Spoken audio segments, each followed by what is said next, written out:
안녕하세요. 저는 두 번째 결혼에 정착해 단란한 가정을 꾸리고 살고 있는 재혼녀입니다. 말 그대로 저는 재혼을 했습니다. 다들 재혼에 대해 어떠한 선입견을 가지고 계신지요? 재혼을 포용할 만큼 가치관이 자유로우신 분들 있으실까요?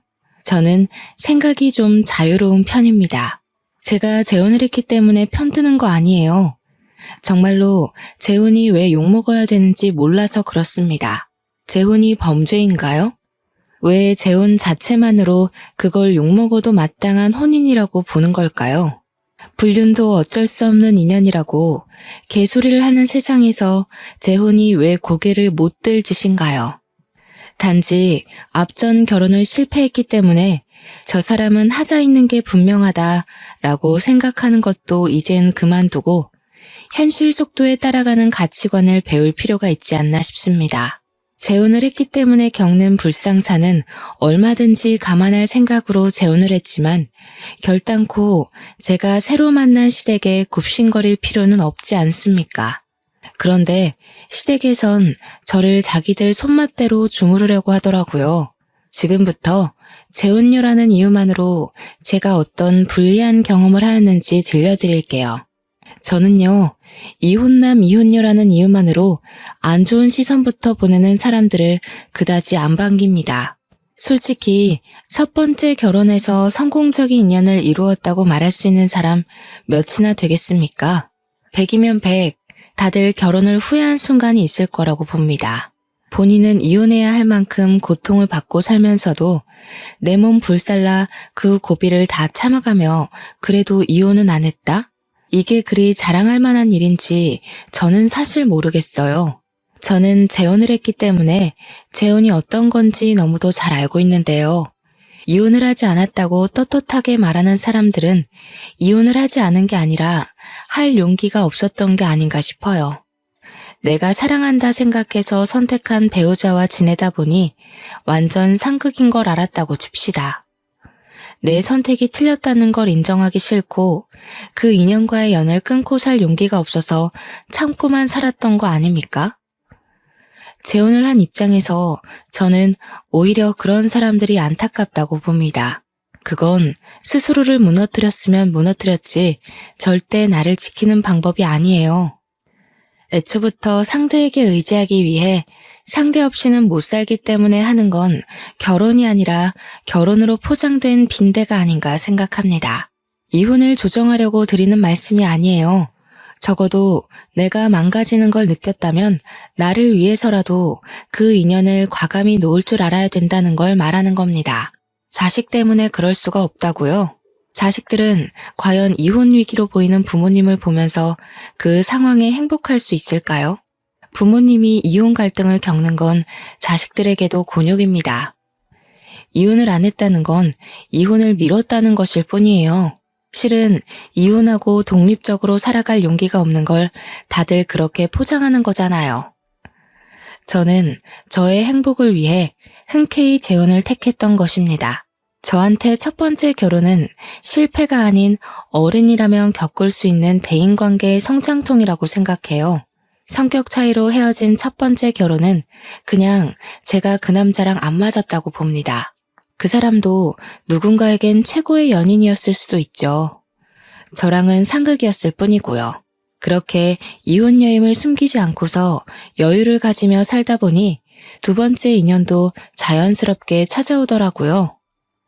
두 번째 남자는 포장마차 사장님이었어요. 제가 결혼 때문에 잠깐 끊었던 혼수를 다시 즐기기 시작하면서 자주 가던 포장마차가 있었는데 거기 사장님과 대화가 잘 통해 말동무로 지내다가 사장님이 마음을 표시해 주어서 연인이 되었거든요.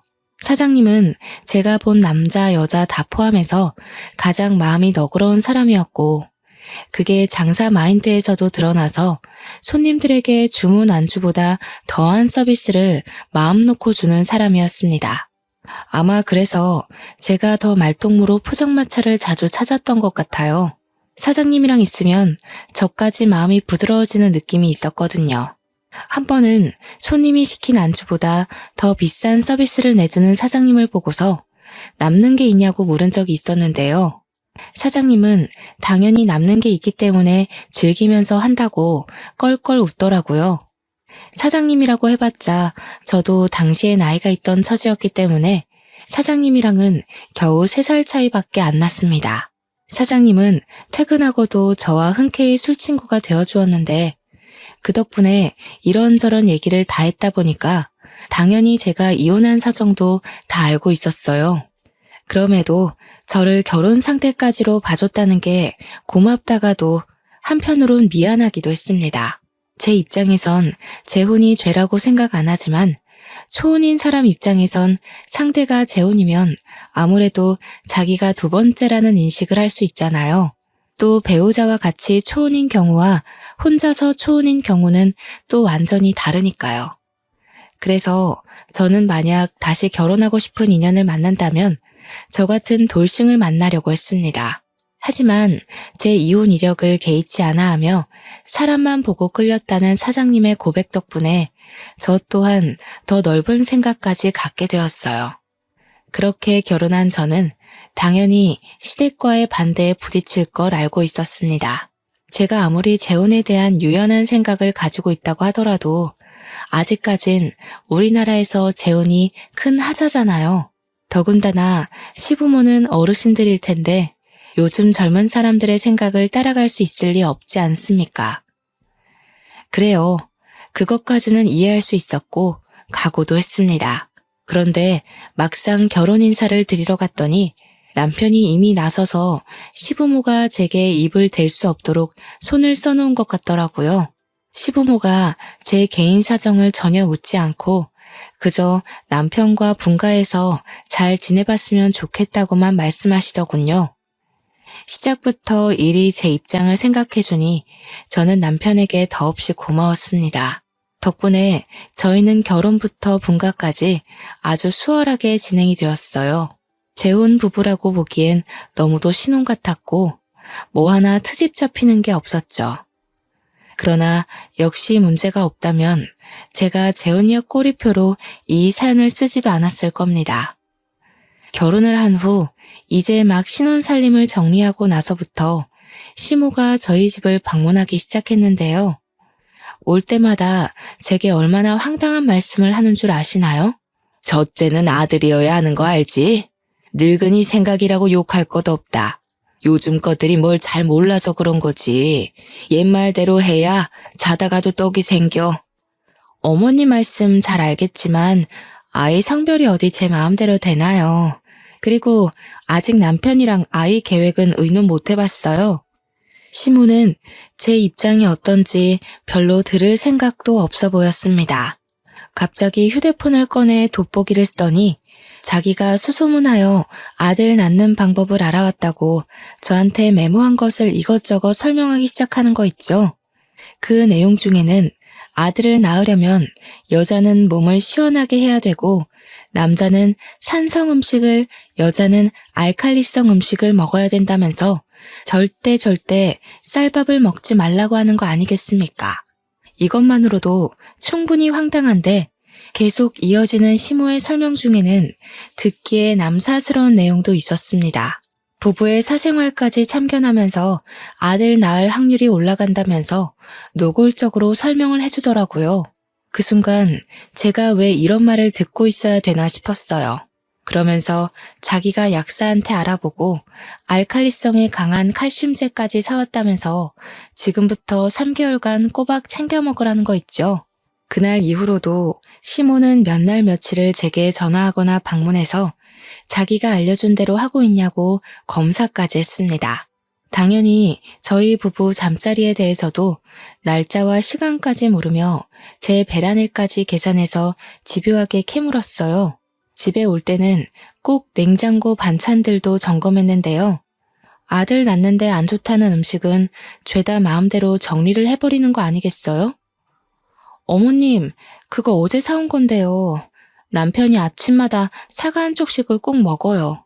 어머님께서 챙겨오신 것들은 죄다 기름진 것들 뿐인데 남편한테 이런 거 좀 부대껴서 아침 상에는 못 올려요. 못 먹긴 뭘 못 먹니? 내 아들인데 내가 잘 알지.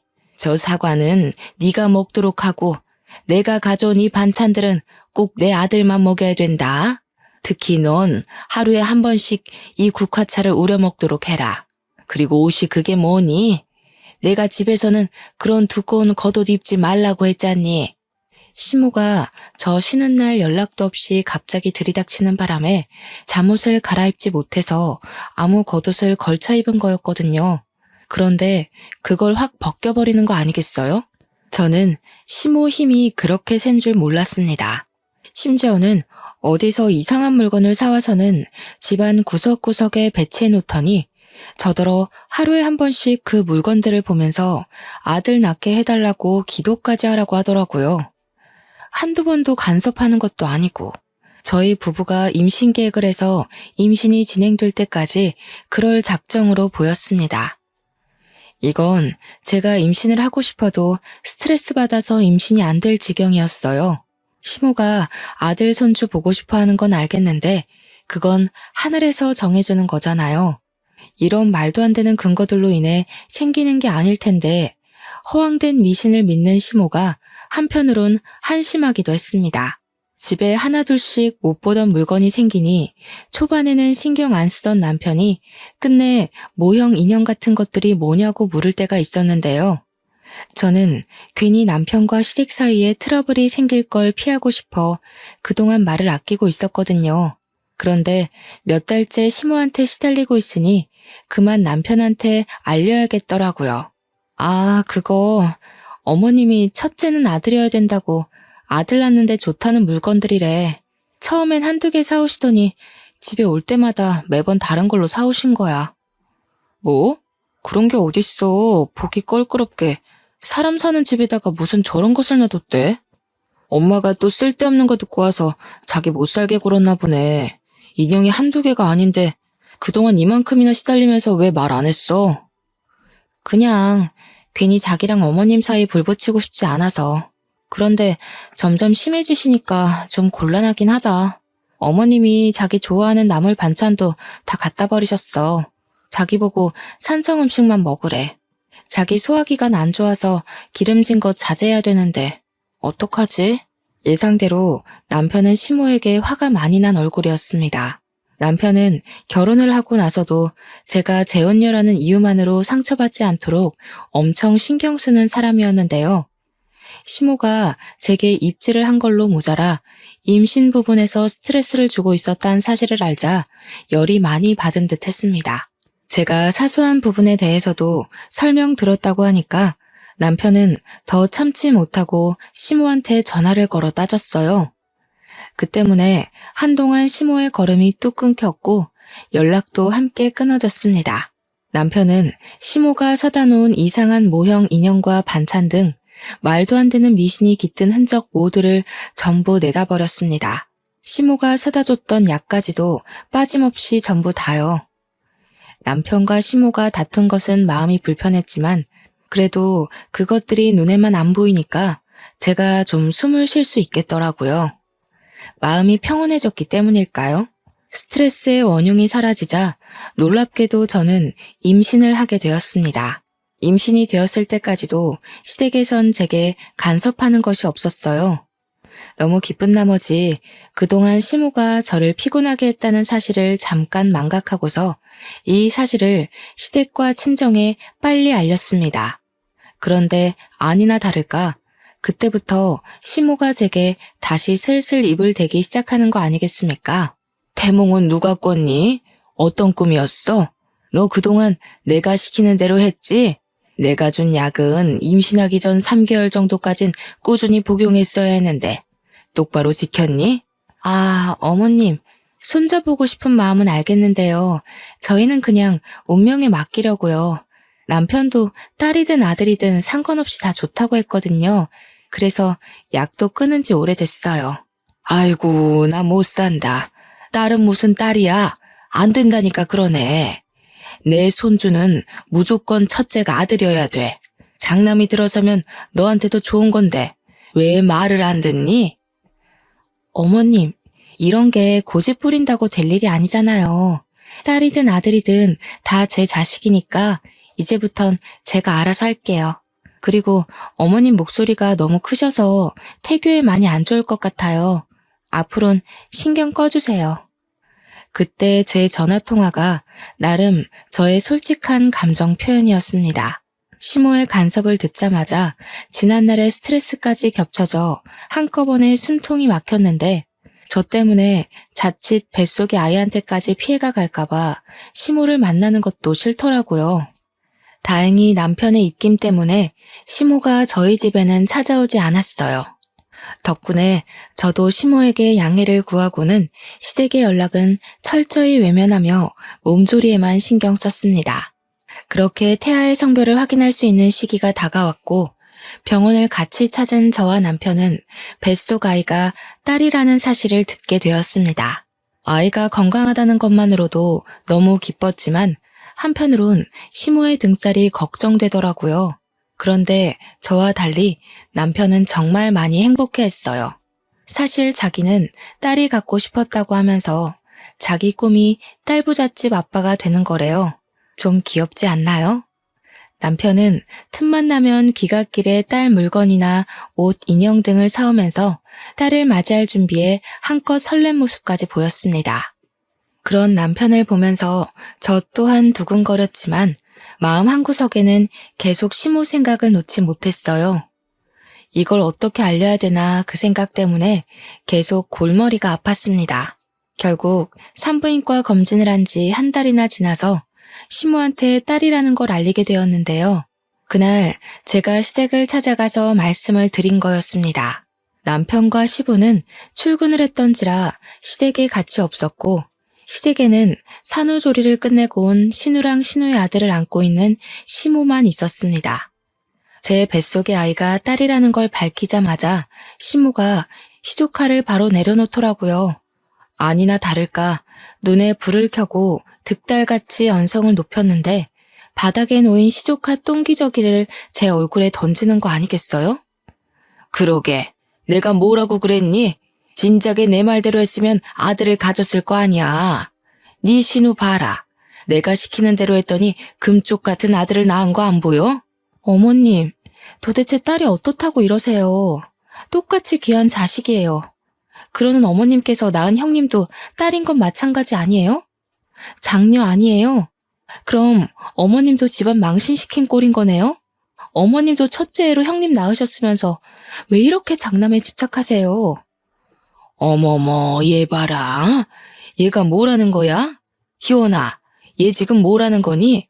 한번 갔다 온 주제에 그깟 아들 하나 못 낳아서 내 자식한테 2번이나 흠을 만들어 놔? 내가 너 같은 애를 순순히 받아들인 이유가 왜겠니? 그래도 한번 갔다 왔으면 고분고분 수그릴 줄 알아야지. 그러게 옳게. 아무리 시건방져도 그렇지. 어떻게 시어머니 되는 사람한테 대들어? 전에 시댁에서도 이랬어? 그래서 이혼당한 거지.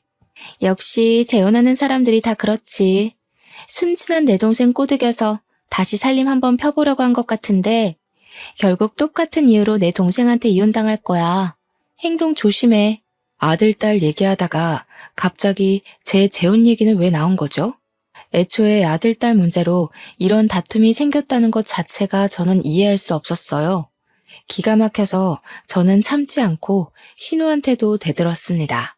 지금 뭐라고 했냐고, 왜 잘 알지도 못하는 남의 인생사 함부로 말하냐고 고함을 쳤더니 신우는 뻔뻔하게 고개 쳐들고서 저를 비웃는 거 아니겠어요? 그럼 그렇지. 사고 친 인연들 보면 다 불륜녀나 이혼녀, 재혼녀더라. 어쩌다가 내 동생이 올케 같은 혜진 여자한테 넘어갔는지 모르겠는데 올케가 지금 당당할 입장은 아니야. 뭐라고요? 혜진 여자? 이 집 사람들은 뭘 얼마나 잘난 삶을 살고 있길래 저한테 그런 식으로 말하는 거예요? 하긴 입에 걸레 문 사람이 잘 살아봤자 얼마나 잘 살아왔겠어요. 입에 걸레 문 사람? 올케 미쳤어? 나 올케한테 형님 되는 사람이야. 아무리 개념이 없다고 해도 그렇지 어떻게 예의 없이 그딴 말을 해? 이것 봐. 결혼 실패했던 여자들은 다 이유가 있다니까. 신우가 저를 앞에 두고 막말을 자꾸 하잖아요. 제가 그런 모욕을 듣고 있을 이유가 없지 않습니까? 더 이상 화를 참을 생각도 없던 저는 겨우 1살인 신우 아들 앞에서 신우에게 달려가 머리채를 잡고 흔들었습니다. 옆에서 깜짝 놀라 소리 지르던 시모는 우왕좌왕하다가 당장 남편한테 전화하더라고요. 남편한테 제가 미친 짓 한다고 고자질하기 바빴어요. 저는 남편이 오는 15분가량의 시간 동안 신우와 서로 머리채를 붙잡고 싸움을 멈추지 않았습니다. 그 사이 신우는 정말 입에 담기도 민망한 쌍욕을 무수히 많이 했어요. 아들을 앞에 두고 그러고 싶은지 말도 안 나오더군요. 한참 지지고 못 갔을까 신우가 하필이면 발을 올렸고 그걸 피하느라 신우 머리를 잡고 있던 손을 놓아버렸네요. 그래서 신우는 엉덩방아를 찌으면서 요란하게 넘어졌는데요. 다행히도 때마침 남편이 문을 따고 들어왔고 남편은 들어오자마자 저만 먼저 살폈어요. 조심히 배를 안고 있는 저를 부축해 주었죠. 뭐 하는 짓이야? 이 사람 지금 뱃속에 아기가 있다고. 그걸 아는 사람이 아내를 몰아세운다는 게 정상적인 행동이야? 제발 누나가 책임질 수 있는 행동만 하라고. 뭐야? 지금 누구 편을 드는 거야? 먼저 잡은 건 저 여시가 먼저 그랬어. 내가 계속 당하다가 겨우 뻗은 발이었는데. 저거 분명 버릇 나빠져서 이혼 당한 걸 거야. 너처럼 오냐오냐 다 들어주니까 신우 무서운 줄 모르고 나대잖아. 빨리 제 전남편 찾아가서 물어봐. 그래, 맞다. 그리고 떨어지면 오히려 잘 된 거 아니니? 그래봤자 들어있는 게 딸일 뿐인데 이참에 다시 아들 준비하면 되고 좋지 뭘. 재혼 꼴이 달고 왔으면 손주라도 우리가 원하는 아들로 낳아야 될 거 아니겠어? 시모와 신우의 막말에 제가 다시 어떻게 해보려고 일어났는데 되레 저는 더 잠자코 있을 수밖에 없었습니다. 남편이 신우한테 다가가 신우의 뺨을 때렸기 때문이죠. 신우는 남편 힘에 밀려서 자기 아들 옆으로 완전히 꼬꾸라져 버렸습니다. 저도 놀랐는데 시모랑 신우는 자기들 핏줄이 그러니까 얼마나 놀랐겠어요. 상종 못할 인간들. 한 번만 더 내 와이프랑 내 딸한테 손대고 입대면 나 그땐 이 집 호적에서 나올 거야. 장남이 뭐 대수야? 장남인 아빠도 내 결혼에 대해서 아무 말도 안 하는데 왜 어줍잖은 당신들이 난리야. 뭐? 아들아, 네가 어떻게 엄마한테 그런 소리를 할 수가 있어? 고작 저런 여자 하나 때문에 엄마를 협박해? 전현이 사주한 거지. 그렇지? 조용히 하세요. 평생 내 얼굴 안 볼 생각이면 계속해서 내 가족 건드려봐. 나 절대 그냥 하는 소리 아니야. 내 딸 손대는 순간 누나 아들도 잘못될 줄 알아. 남동생의 협박에 놀란 건지 신우는 남편의 말에 눈물까지 보이면서 억울했습니다. 저는 남편의 부축을 받고 그대로 시댁을 빠져나왔어요. 혹시나 싶어 남편이 산부인과로 저를 데려가서 딸아이가 괜찮은지 확인까지 하더라고요. 이상 없다는 전문의의 말을 듣고 나서 남편은 제게 마음 놓고 사과를 했어요. 우리 엄마랑 누나가 옛날부터 좀 간섭이 많은 사람들이었어. 자기 재혼에 대해서도 자꾸 트집 잡으려길래 나름 내가 찍소리 못하게 해놨는데 이런 수모 겪게 해서 미안해. 내가 아빠랑 상의해서 다시는 당신 옆에 얼씬 못하게 해줄게. 남편의 진심 어린 사과가 너무 고마웠고 든든했습니다. 남편의 잘못이 아니잖아요. 그래서 남편에겐 다른 원망은 없었어요. 남편이 시댁한테 당하는 제 사정을 모르는 것도 아니었고 나 몰라라 하는 것도 아니지 않습니까? 그런 남편이 저를 지켜주고 있었기 때문에 저도 굳건히 버틸 수 있었던 겁니다. 그래서 시모랑 신우가 저한테 더 이상 손을 못 댔냐고요? 그건 또 아닙니다. 그 둘은 오히려 더 열이 받아서는 남편이 제 게임에 넘어갔다고 생각해 저를 확실히 구워 삶으려고 작당을 하기 시작했어요. 저는 출산을 하기 전까지 몇 번이나 시댁 식구들 때문에 유산의 고비를 넘겨야 했습니다. 한 번은 시모가 남편을 통해서 여자 몸에 좋다는 한약을 선물하더라고요. 절대 이럴 사람이 아니기에 저는 끝까지 의심의 눈을 거두지 못했죠. 결국 저는 곧장 한약 봉투에 표시된 한의원을 찾아가서 시모가 대체 어떤 약재를 써서 만들었는지 물어보기까지 했습니다. 네, 여자한테 좋지 않은 한약이 맞다고 하더군요. 그래서 한의사가 시모한테 절대 가임기 여성에게는 음용하지 말라고 몇 번이나 말했다고 합니다. 하지만 시모는 자기 아들 거 짓는 거니까 걱정하지 말라고 했대요. 두 모녀는 끊임없이 저를 공경에 빠뜨렸습니다. 남편이 시댁에 경고를 줬다고 말을 들을 사람들이었다면 제가 이렇게 스트레스를 받지도 않았겠죠. 그래도 그 경미한 위험들이 제 앞에 닥칠 때마다 저는 하늘이 도운 건지 다행히도 운 좋게 고비를 넘겨왔는데요. 딱 한 번 불운을 피하지 못해 정말 위험할 뻔했던 적이 있었습니다. 그들을 도무지 용서를 해선 안 되겠다고 마음을 먹은 날이기도 했죠. 한날 장을 보고 횡단보도를 건너가던 중이었는데요. 갑자기 신호를 무시하고 달려드는 차 때문에 깜짝 놀라서 발을 헛디뎠거든요. 그때 하필 남산만했던 배로 중심이 쏠리는 바람에 주위 사람들이 황급히 달려와 저를 도와주었습니다. 당시 제가 많이 놀라긴 했었나 봐요. 그만 기절까지 해버린 거 아니겠습니까? 그 와중에도 저는 쌩 지나가 버린 차 번호를 눈으로 외우고 난 뒤에 의식을 놓았던 걸로 압니다. 아마 아이를 지키고 싶던 엄마의 독한 의지 덕분에 저도 모르게 그럴 수 있지 않았나 싶은데요. 그 순간 발휘한 기지가 훗날 제게 역전의 기회를 안겨준 중요한 키가 되기도 했어요. 저는 119에 실려오는 도중 정신을 차렸는데 눈 뜨자마자 구급대원들에게 나는 괜찮으니 우리 아이 좀 빨리 검사해달라고 졸랐습니다. 그래서 아이를 먼저 확인했고 다행히 아이는 무사한 걸 들었습니다. 아이가 씩씩하게 잘 견뎌준 것이겠죠.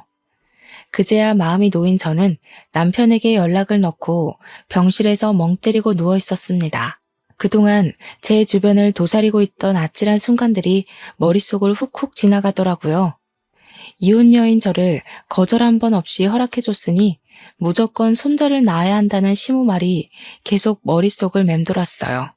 차라리 그만한 이유라도 설득력이 있는 까닭이라면 제 나름대로 이해를 해보겠다만 언제 한번 시모한테 왜 꼭 아들이어야 하냐고 물은 적이 있거든요. 그런데 시모 말이 아들 낳는데 이유가 어딨냐고 그건 당연한 일이라고 하는 거 있죠. 그러는 본인은 딸을 첫째로 가져놓고 왜 자꾸 저한테 그런 억측을 부리는지 모르겠습니다. 뒤늦게 뛰쳐온 남편은 제가 괜찮은 걸 눈으로 확인하고 의사까지 불러서 제 상태를 제대로 듣고 난 뒤에야 안심을 했습니다. 제 앞에 무릎을 꿇더니 또다시 시댁 대신 사과를 하였어요. 당신은 잘못 없다니깐. 어린애들이 하는 장난질도 어른이 감당 못할 때가 있는데 다 큰 성인들이 그러는 걸 당신이 어찌 알고 맞겠어. 당신이 자꾸 시댁 대신 사과를 하면 난 그게 더 마음 불편해. 솔직히 어머님이랑 형님 용서 못하겠는데 당신이 이러면 내가 용서해야 될 것 같단 말이야. 그렇지. 거기까진 생각 못했다. 그래도 미안해. 내가 더 주의를 기울였어야 되는 건데. 정말 엄마랑 누나가 이렇게까지 나올 줄 몰랐어. 내가 생각해도 이건 사람 짓이 아니라고 봐. 그날 남편은 제 손을 잡으면서 심지를 단단하게 굳혔어요. 시댁한테 경고했음에도 정신 못 차리고 이런 몰상식한 짓을 벌였으니 자기가 그냥 천륜을 끊겠다고 하더라고요.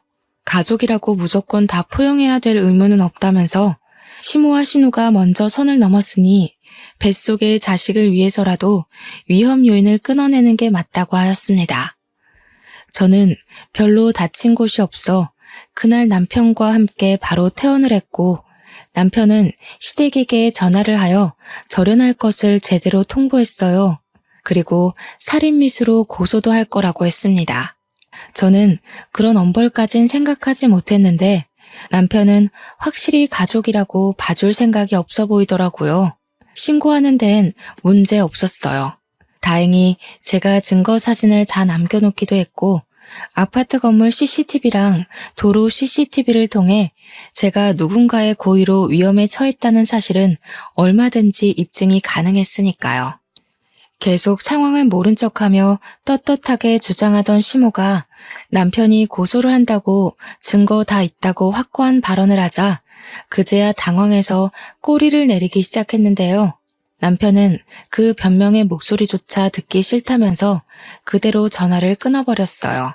그랬더니 다음날 시모가 신우랑 같이 저희 집에 찾아와서 남편을 붙잡고 늘어지더라고요. 아들아, 정말 이 엄마 마음을 몰라서 그런 거니? 나쁜 뜻은 전혀 없었어. 너랑 새아기가 단단히 오해를 한 거다. 우리는 새아기한테 전혀 해코지할 생각이 아니었어. 그저 서운한 마음을 작게 표현했을 뿐이라고. 그래, 너는 뭐 그런 걸로 가족끼리 고소한 애만에 무섭게 말해? 올케도 다 아니까 그동안 말 안 하고 있었겠지. 안 그래, 올케? 괜히 작은 문제로 일 키우지 말고 그만 화 풀어. 앞으론 안 그러면 되잖아. 여러분들은 이게 과연 사과라고 생각하시나요? 반성의 기미가 있다고 보십니까? 누가 들어도 변명일 뿐이기만 한 발언으로 남편한테 사정을 하고 있으니 남편이 어디 눈 하나 깜빡하겠어요? 당연히 남편은 더 화가 나서 천륜을 끊을 거라고 큰 소리까지 쳤고 또 제가 용서를 안 하면 자기는 평생 시모를 안 보고 산다는 말까지 했습니다. 시겁한 시모가 서둘러 제게 와서 제 손을 잡았는데요. 그 힘에서 얼마나 간절함이 묻어나던지 맞잡은 손이 엄청 아렸습니다. 아가, 내가 다 늙어서 속상한 마음에 애들 장난처럼 표현을 했어. 정말 어떻게 해보려는 의도는 하나도 없었다. 가족끼리 가벼운 장난 정도는 눈 감아줄 수 있지 않니? 어머님은 가족끼리 목숨 가지고 노시나 봐요.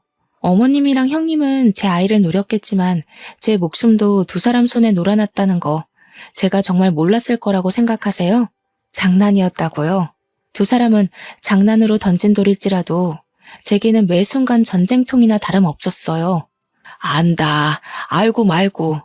내가 미처 네 입장까진 생각하지 못했구나. 이렇게 잘못했다고 사과를 하지 않니? 다시는 그런 일 없을 거다. 나 이렇게 우리 아들 안 보고 못 살아. 제발 한 번만 눈 감아주렴. 그래, 올케. 내가 솔직히 좀 심했어. 인정할게. 멀쩡한 내 동생이 한 번 갔다 온 여자한테 장가가는 게 아까워서 그랬어. 엄마가 아들 손자 바라는 것도 나랑 같은 심리야. 미안해. 딸 낳아도 괜찮아. 그러니까 우리 그만 화해하자. 저는 시모도 시모지만 신우의 태도가 정말 어처구니 없었습니다. 시모는 그래도 발을 동동 구르며 저를 붙잡고 울상짓는 신용이라도 했는데 신우는 전혀 아니었거든요. 한눈에 봐도 신우는 자기가 왜 사과를 해야 되는지 모르는 눈빛이었고 고소만큼은 피하기 위해서 어쩔 수 없이 고개 숙이는 느낌이 났어요.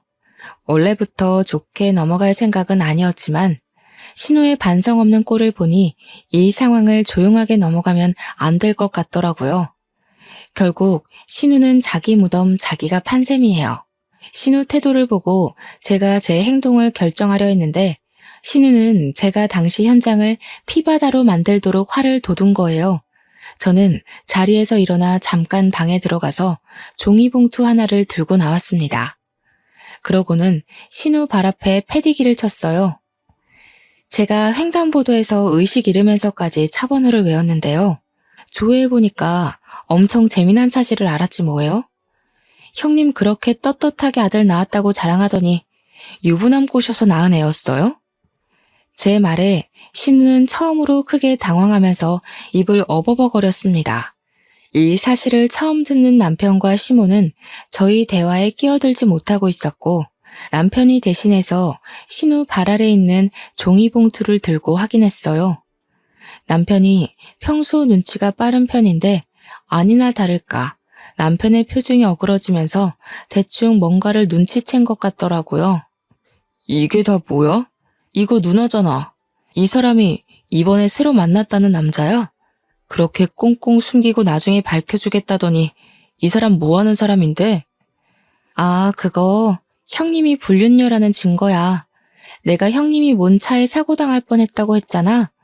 어떻게 보면 그것도 뺑소니나 다름없는데 경찰한테 차 조회 좀 해달라고 했지. 그런데 웬 아저씨 차라고 하더라고. 내가 아는 게 있는데 절대 그럴 리가 없다고 생각했어. 그래서 더 알아봤더니 글쎄 그 차 주인이 시조카의 아빠라고 하더라. 당연히 남편이 보고 있는 사진들은 제가 몰래 신우 뒤를 밟아서 찍어놓은 불륜 현장의 모습이었습니다. 신우는 남의 가정 파탄내고 유부남의 아이를 가진 불륜녀 입장이었던 겁니다. 저도 당시 그 사실을 알고 얼마나 놀랐는지 몰라요. 이렇게 추악스러운 실체를 갖고 있는 사람이 저한테 재혼녀라고 그렇게 손가락질했던 거잖아요. 놀란 것도 놀란 거지만 곰곰이 생각할수록 기분이 나빠지더라고요. 신우는 그럴 만한 입장이 아닌데도 저를 그리 못살게 굴었다는 거 아닙니까? 무슨 낯짝이 그렇게 두꺼운지 몰라요. 역시나 제가 놀란 것처럼 남편이랑 시모도 상당히 충격이 커 보였습니다. 심지어 시모는 남편이 들고 있는 사진을 뺏어가 자세히 보면서 기함을 했어요.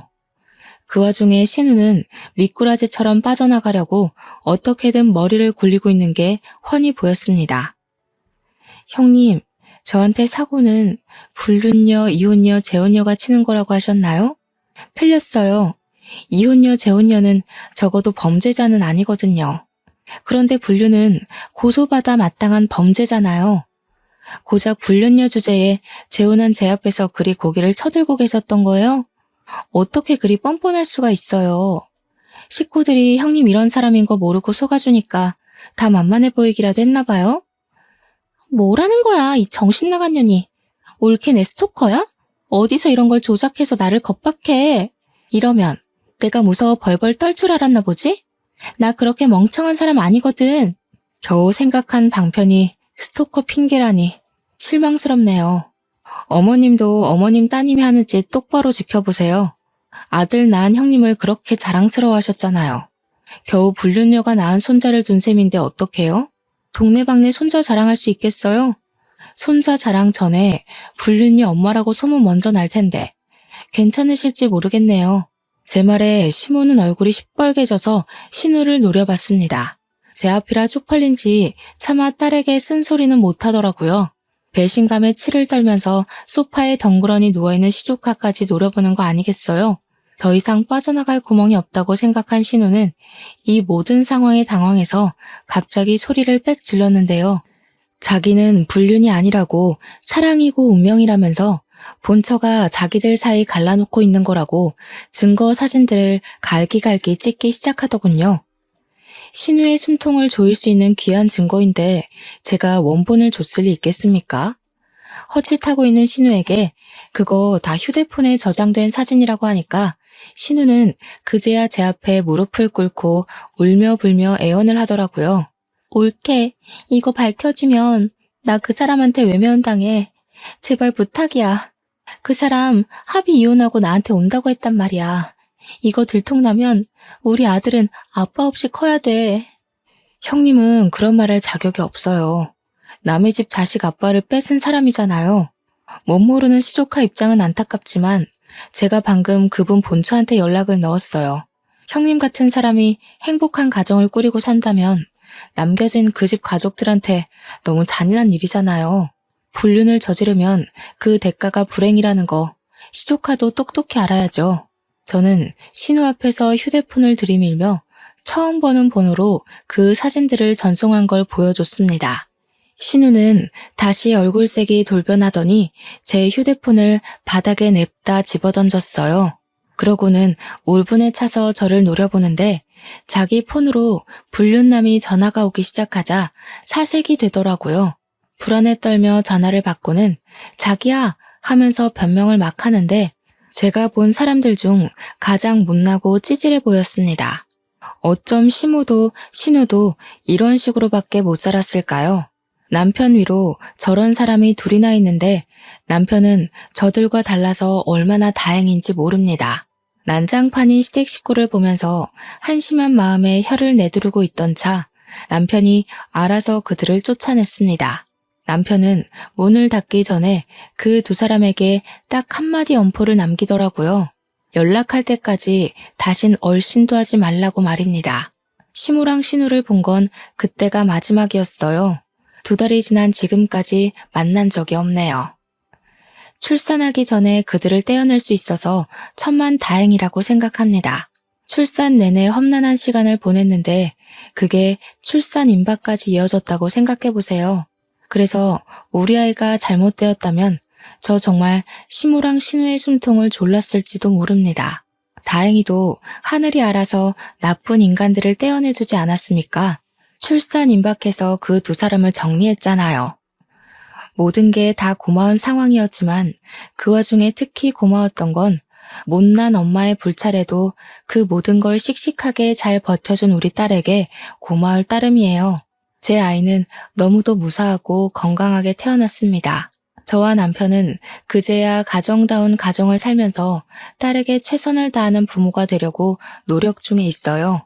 아, 그리고 제 딸이 여자아이치곤 좀 독특한 부분이 있었는데 예쁜 인형을 좋아하기보단 주로 칼 장난감을 가지고 노는 걸 좋아하더라고요. 얼굴은 예쁘게 생겨가지고 남편이 사준 인형들을 세워놓고 칼을 휘두르며 노는데 얼마나 장군 같은지 모릅니다. 남편이 인형놀이 하라고 사준 선물들은 전부 딸의 전쟁놀이를 즐겁게 만들어주는 적군이 되어버렸어요. 그럼에도 남편은 그런 딸마저 사랑스럽고 예쁘다며 시간 날 때마다 딸이랑 놀아주려 하더군요. 사이좋은 부녀를 보면서 저는 그간의 스트레스를 싹 잊어가고 있는 중입니다. 그리고 시댁 사정은 전과 다를 게 없었어요. 여전히 제 눈에 코빼기도 안 보였고 근근히 소식은 들렸지만 명절조차도 마주할 수 없었습니다. 이게 다 남편이 제 편의를 봐줬기 때문이죠. 제가 그런 몰상식한 시댁을 안고서 결혼 생활을 이어갈 수 있는 이유도 전부 남편의 덕이라고 봅니다. 가끔씩 시부만 저희 딸을 만나러 신혼집에 방문하고 있는데 시부 말 들어보니까 시무가 늘 같이 동행하고 싶다 하는 것 같다더라고요. 시부가 한 번씩 남편한테 슬쩍 시무 얘기를 물어보곤 하는데 그때마다 남편이 단칼에 거절하는 바람에 시무는 아직도 저희 신혼집 동네조차 못 밟아보는 중입니다. 시부는 한 번씩 더 보는 것 말고는 저희에게 화해할 것을 딱히 강요하지는 않았습니다.